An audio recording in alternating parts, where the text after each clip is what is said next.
ప్రతిసారి షిండే పేరు బాగా వినబడతా ఉంటుంది.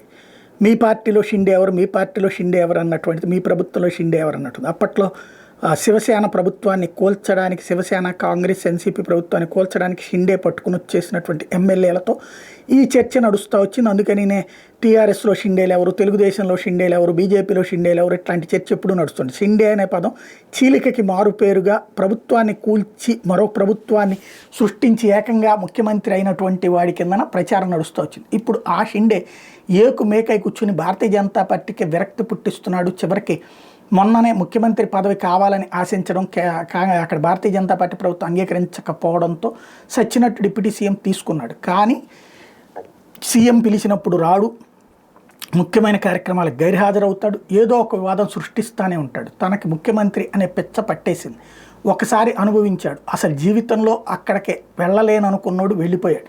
వెళ్ళిన తర్వాత ఇక్కడ ఆ పదవి వదులుకోవడానికి సిద్ధంగా లేడు.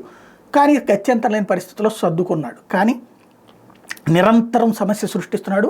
బీజేపీ అదృష్టం వల్ల అవతల శివసేన, ఎన్సీపీ, కాంగ్రెస్ కలిసినా కూడా, షిండే వర్గం కలిసినా కూడా అవకాశం లేకపోవడం ఒక్కదాంతోనే గత్యంతరం లేని పరిస్థితుల్లో సర్దుకుంటున్నాడు.